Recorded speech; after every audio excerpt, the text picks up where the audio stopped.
اعوذ باللہ من الشیطان الرجیم بسم اللہ الرحمن الرحیم لقد من اللہ علی المؤمنین اذ بعث فیہم رسولا من انفسہم یتلو علیہم آیاتہ ویزکیہم ویعلمہم الکتاب والحکمہ صدق اللہ العظیم وصدق رسولہ النبی الکریم ونحن علی ذلک لمن الشاہدین والشاکرین والحمد للہ رب العالمین۔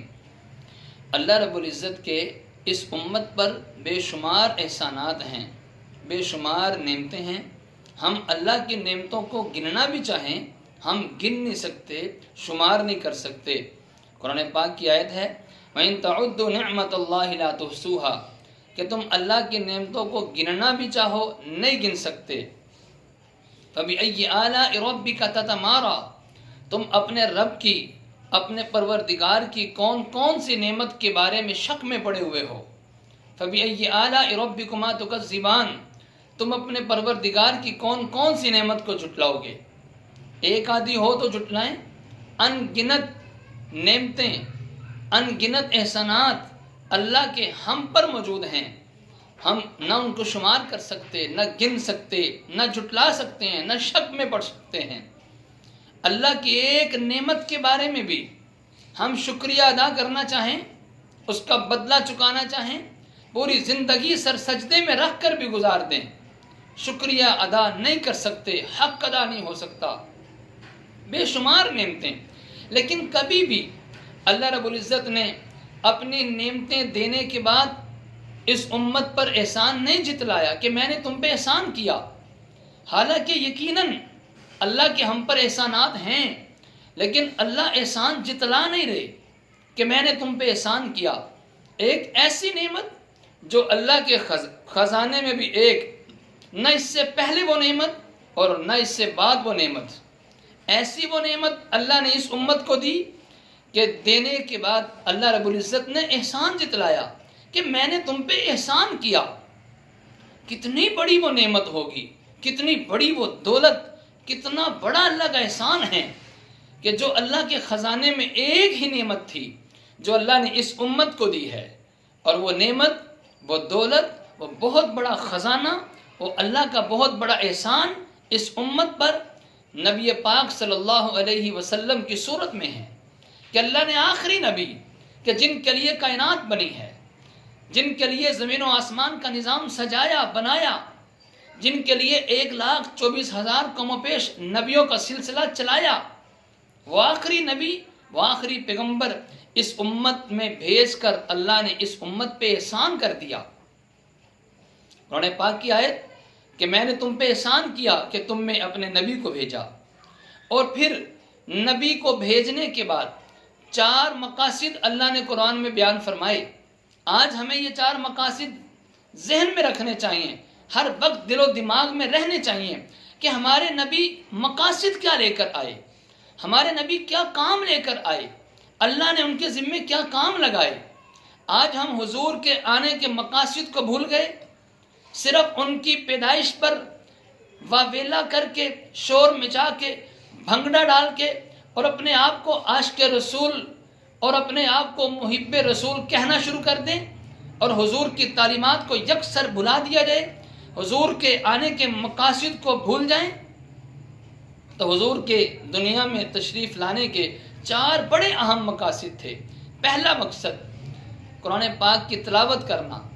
نبی پاک صلی اللہ علیہ وسلم قرآن کی کثرت سے تلاوت کرتے تھے، اور حضور کیوں نہ کرتے، حضور تو صاحب قرآن تھے، ان پر تو قرآن اترا، حضور کثرت سے قرآن کی تلاوت کرتے۔ کافروں کے بادشاہوں سے گفتگو ہوتی، ان کے پاس خط بھیجے جاتے، وفود سے گفتگو ہوتی، تبلیغ کی جاتی، موقع بموقع نبی پاک صلی اللہ علیہ وسلم قرآن کی تلاوت کرتے، اور کئی بار صحابہ کرام حضور سے سوال کرتے، اللہ جواب میں قرآن کی آیت نازل کرتا، نبی پاک صلی اللہ علیہ وسلم قرآن کی آیت پڑھ کے سناتے۔ خود نبی پاک صلی اللہ علیہ وسلم تہجد کی نماز میں کئی سپارے تہجد کی نماز میں تلاوت کیا کرتے تھے، اور حضور کی برکت سے اس امت کو یہ شرف ملا، اس امت کو یہ عظیم دولت ملی کہ اس امت میں حضرت عثمان غنی رضی اللہ تعالیٰ عنہ 1 رکعت میں پورا قرآن مکمل کر دیا کرتے تھے۔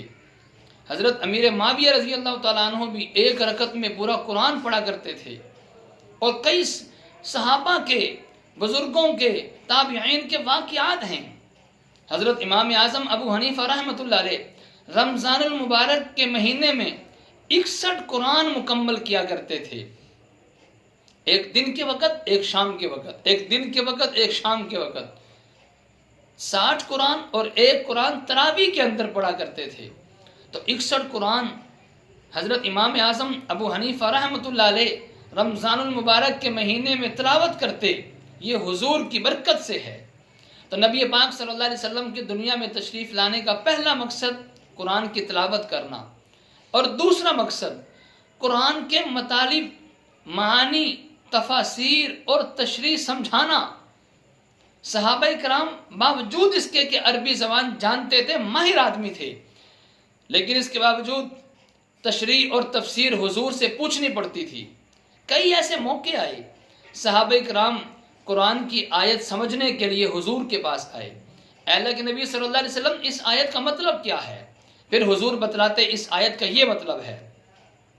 تو حضور کے دنیا میں تشریف لانے کا دوسرا مقصد قرآن کی تعلیم دینا، قرآن کے معانی اور مطالب سمجھانا۔ یہ ہر کسی کے اختیار میں نہیں ہے کہ خود قرآن کی تفسیر کرنا شروع کر دے، بلکہ قرآن کی تفسیر حضور سے پوچھنی پڑے گی۔ صحابہ کرام نے دو زانوں بیٹھ کر پیغمبر کے سامنے قرآن کی تفسیر سیکھی، قرآن کی تشریح سیکھی، موقع موقع کی آیات کا مفہوم صحابہ کرام نے حضور سے سیکھا ہے۔ اور حضور کے آنے کا تیسرا مقصد تزکیہ نفس کرنا۔ صحابہ کرام دلوں کے پاک ہو چکے تھے، ایمان قبول کرنے سے پہلے ان کے دلوں میں جو گندگیاں، بیماریاں، جو دلی طور پر گناہوں کی گندگی اور گناہوں کے امراض جو ان کے دلوں میں تھے، پیغمبر نے ان کے دلوں پر محنت کی، اور یہی اصل محنت ہوتی ہے جو دلوں پر کی جائے، جس کو قرآن کی زبان میں تزکیہ نفس کہا جاتا ہے، اور اس کو دوسری زبان میں تصوف بھی کہتے ہیں، اور ہمارے عام عوام کی زبان میں پیری مریدی بھی کہا جاتا ہے۔ مرید پیر کے پاس کیا کرنے کے لیے جاتا ہے؟ اس کی رہنمائی میں دین پر عمل کرے، اور پیر اس پہ محنت کرے، اس کا مرشد اس پہ محنت کرے، اس کے دل پہ محنت کر کے جو دل کی بیماریاں ہیں، تکبر ہے، عجب ہے، حسد ہے، جھوٹ کی بیماری ہے، گناہ سے محبت اور نیکی سے دور بھاگنا، یہ تمام بیماریاں، ان بیماریوں کو دل سے نکالا جائے، اس کو تزکیہ نفس کہتے ہیں۔ تو نبی پاک صلی اللہ علیہ وسلم کے آنے کا تیسرا مقصد تھا تزکیہ نفس کرنا۔ نبی پاک صلی اللہ علیہ وسلم نے صحابہ کے دلوں کو پاک اور صاف کر دیا تھا، ایسے پاک اور صاف کیا کہ صحابہ کے دلوں کی گواہی اللہ نے خود قرآن میں دی ہے، ان کے دل کی گارنٹی اللہ نے خود قرآن میں دی ہے۔ اللہ قرآن میں فرماتے ہیں اولئک الذین امتحن اللہ قلوبہم للتقوی، اللہ نے صحابہ کے دلوں کا امتحان لیا ہے، یہ تقوی سے بھرا ہوا ہے، اس کے اندر رب کی محبت، رب کا خوف، پیغمبر کی محبت بھری ہوئی ہے۔ تقوی کے ذریعے سے اللہ نے صحابہ کے دل کا امتحان لیا ہے، تو ان کے دلوں کو پاک کیا نبی پاک صلی اللہ علیہ وسلم نے، اس کو تزکیہ نفس کہتے ہیں۔ یہ حضور کے آنے کا تیسرا مقصد تھا۔ اور چوتھا مقصد سنت کی تعلیم دینا۔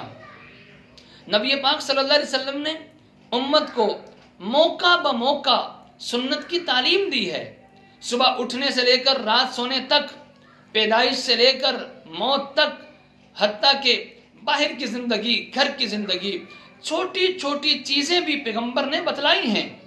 ہمیں کسی کام میں ادھورا نہیں چھوڑا، ہمیں بیچ چوک چراہے میں لا کر کھڑا نہیں کر دیا، ہمیں محروم نہیں رکھا، ایک ایک چیز پیغمبر نے امت تک پہنچائی ہے۔ اور پیغمبر نے سنت کی تعلیم دینے میں، دین آگے پہنچانے میں نہ دن دیکھا نہ رات دیکھی، نہ گرمی سردی کی پرواہ، نہ اپنوں اور پراؤں کی پرواہ، نبی پاک صلی اللہ علیہ وسلم نے سنت کی تعلیم دی ہے۔ زندگی گزارنے کا طریقہ، دستور، منشور، ایک ایک چیز بتلائی۔ بیت الخلاء میں کیسے جانا ہے، بیت الخلاء سے آنا کیسے ہے، بیت الخلاء میں بیٹھنا کیسے ہے، استنجا کیسے کرنا ہے، جاتے ہوئے کیا دعا پڑھنی ہے، آتے ہوئے کیا دعا پڑھنی ہے، قمیص کیسے پہننی ہے، شلوار کیسے پہننی ہے، بال کیسے بنانے ہیں، سرما کیسے ڈالنا ہے، حتیٰ کہ ناخن کیسے کاٹنے ہیں، شادی بیاہ کا موقع ہو یا فوتگی کا موقع ہو، چھوٹا موقع ہو یا بڑا موقع ہو، تجارت کا موقع ہو، لین دین کا موقع ہو، کوئی موقع ہمارے پیغمبر نے چھوڑا نہیں ہے۔ یہ ہے سنت کی تعلیم دینا۔ موقع بہ موقع پیغمبر نے زندگی گزارنے کا طریقہ بتلایا۔ ایک کافر نے اعتراض کیا کہ تمہارے نبی، صحابی سے سوال کیا، صحابی پہ اعتراض کیا کہ تمہارے نبی اتنی چھوٹی چھوٹی باتیں بھی بتلاتے ہیں کہ بیت الخلاء میں جانا کیسے ہے، بیٹھنا کیسے ہے، استنجا کیسے کرنے ہیں، اتنی چھوٹی چھوٹی باتیں بھی بتلاتے ہیں، بھلا یہ بھی کوئی بتلانے کی بات ہے؟ صحابی تھے، فوراً جواب دیا، ہاں ہمارے نبی ہمارے لیے باپ کی حیثیت سے ہیں، ہمارے نبی ہمارے لیے باپ سے بھی زیادہ مقام اور مرتبہ رکھتے ہیں۔ جس طرح باپ اپنی اولاد کو چھوٹی چھوٹی چیز سکھاتا ہے، ہمارے نبی بھی ہمیں چھوٹی چھوٹی چیزیں بھی سکھاتے ہیں، بڑی بڑی چیزیں بھی سکھاتے ہیں۔ تو نبی پاک صلی اللہ علیہ وسلم دنیا میں تشریف لائے 4 اہم مقاصد لے کر۔ نمبر 1 قرآن کی تلاوت کرنا، نمبر 2 قرآن کی تعلیم دینا، تفسیر، تشریح، اس کی وضاحت، یہ پیغمبر کے آنے کا دوسرا مقصد تھا، اور تیسرا مقصد تزکیہ نفس، اور چوتھا مقصد سنت کی تعلیم کو عام کرنا۔ اللہ سے دعا ہے اللہ تعالی ہم سب کو چاروں مقاصد پر عمل کرنے کی توفیق عطا فرمائے، آمین۔ وآخر دعوانا الحمدللہ رب العالمین۔